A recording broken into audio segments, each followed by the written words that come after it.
Hey everybody, it's Colette with Blessings Craft Therapy with another project. Kind of. This one, we're going to, so I don't know if you know, my bestie is DIY Designs by Bonnie, and she got a new Cricut.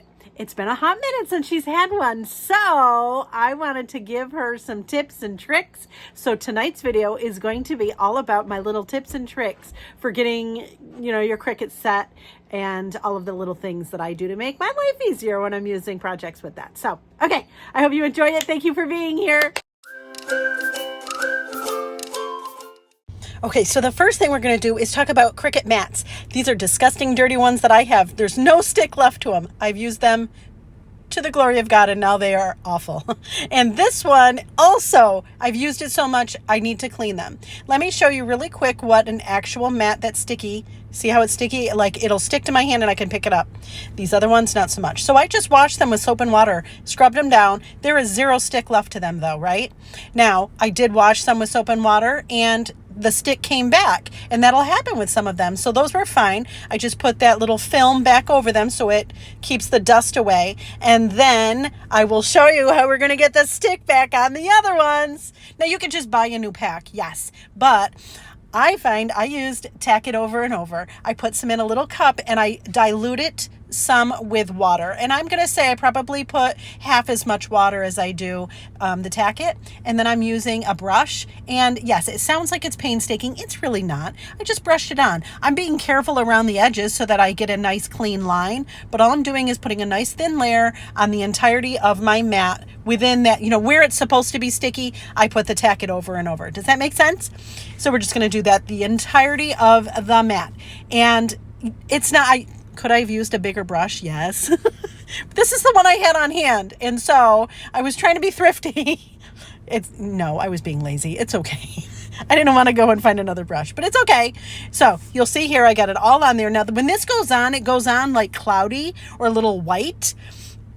So you're going to let it dry. And when it dries, it goes clear. But I wanted to show you, I don't have time to wait. I don't know about you. I don't have time to wait for this to dry. So I put this all on, and then I actually took my heat gun and I dried it with my heat gun. I was careful not to melt it. Obviously, you don't want to do it so close that it burns anything, but you can do it this way, and you'll see, see how I'm touching it and my fingers are sticking together. You don't want the Tack It to be residue on you. Now look at this is dry. There's no residue on my hands, and it's tacky again. I saved the mat. It's like save the day, but I saved the mat. Anyway, so there it is. And we saved a mat and we saved some money. I love it. Next, I'm going to show you. We got this at Dollar Tree. This is a weeding tool, but I'm going to tell you right now, get the little kid's snack thing. This works way better because you can unscrew it and empty it. You can't do anything with, you got to peel them all out. Here's another tip for you. These are needles, and this is a mechanical pencil. I pop the top off the mechanical pencil, and this works with the cheapo ones from Dollar Tree too, the cheapo pencils. And I'm just using, they're called sharps. Any needle works as long as it fits within the pencil tip. I put my top back on, click it down, and look at, this is now a weeding tool. If you do any Cricut stuff, you will see sometimes those weeding tools, you need a little bit of extra sharpness. This is my weeding tool, but look. Go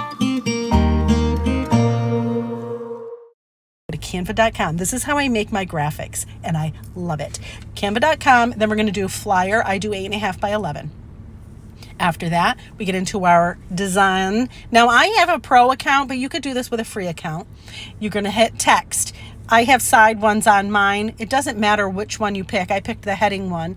And then I'm going to, I always make mine bigger because I can't see, so it's fine. But then I go, see, that is where, fantastic, that is the font. I changed the font to be my farmhouse font, which I love. And then I'm going to put another box of text in there, and I'm going to see, I'm increasing the size on the page. That's just how I do it.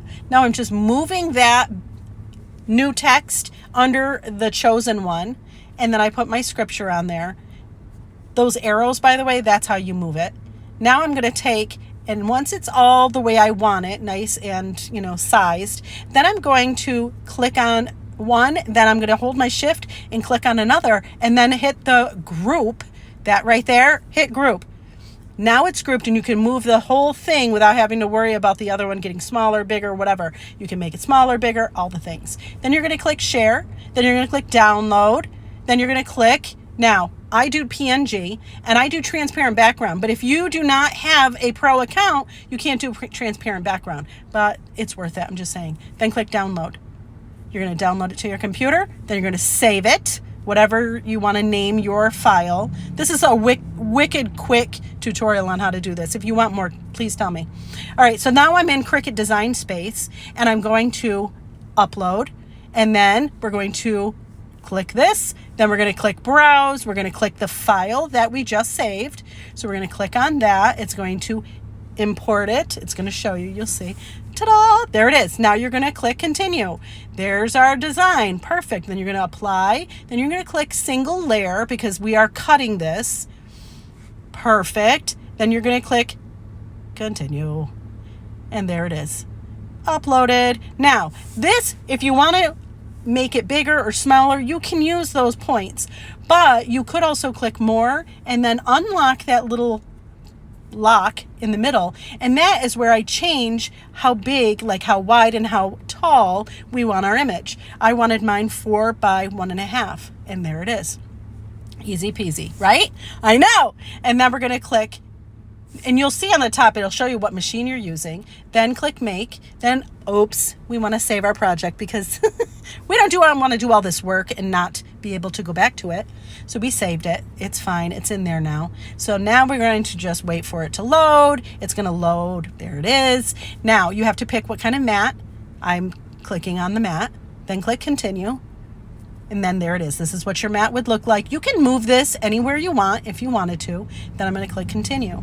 It's going to pop up this screen to make sure that your machine is attached, and then you have to pick your material. Now all of these, if you click browse materials, and if you look on the side, see on the side those little like save things? That's how I got all these up there. I picked premium vinyl. Then I'm clicking default and I'm clicking more pressure because I don't know, I like to do that. And here it is. You want to load your mat and then you print it, and there it is. Now here we go. Another tip for you. I'm putting my cut vinyl on my mat, and here again is that little snack thing. It works like a charm. This one does too. It's got a suction cup. That's the only better part about it.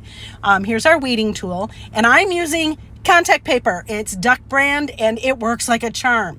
I'm going to cut out a little piece just so that we can get our image on it. So I'm going to peel off the backer, and I'm going to put this on our vinyl that we just cut and put on our mat.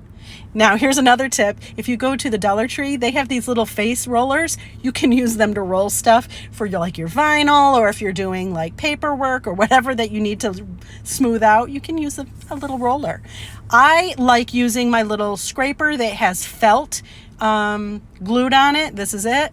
This is one of my favorite things. You can get it on Temu, Amazon, whatever. These are great tools and they're dirt cheap. Now we're going to peel our contact paper away, and you see how our vinyl's coming with it? We're going to do what's called reverse weeding because I've got teeny tiny little numbers. Remember that scripture that we did in the chosen thing that we just did? Well, that's on here, but it's teeny tiny. So I reverse weed and I put this on our contact paper. Now I'm going to peel up the big part of the vinyl, the part that doesn't have a number or whatever, and I'm going to peel it away. And all of those little pieces stay. Now you don't have to do the whole thing that way, but I'm telling you, it works like a charm. That way we're not losing little pieces, parts here and there. So that's just a tip. If you don't like doing reverse weeding, don't. But this is like a game changer if you're doing real tiny stuff. And this is how you use the little snack thing. So you get your vinyl on it, and then you just pop it in between those little plastic slats. It works so well. And there it is. Love it. Then, remember this cup we made? It was a mistake, but I still love it. And then we're going to add our vinyl. I'm going to smooth it on with my little scraper because you know I love that thing. It works like a charm. You could use a regular scraper or even your finger if you wanted. And then we're going to peel our contact paper, aka transfer paper, off. And then another tip that I use is once I do that, I actually put some heat to it with my heat gun. And that actually helps the adhesive really adhere to our cup or whatever surface it is. Just make sure that you're not too close and you don't do it in one spot too long or you'll burn it. So there it is. Look at how fun. I love it so much. This was so much fun. Now I'm sure there are other tips and tricks, but these are just a little bit to get you started. Look how pretty that is. I love it. Thank you, friends, so much for watching, and I hope this inspires you.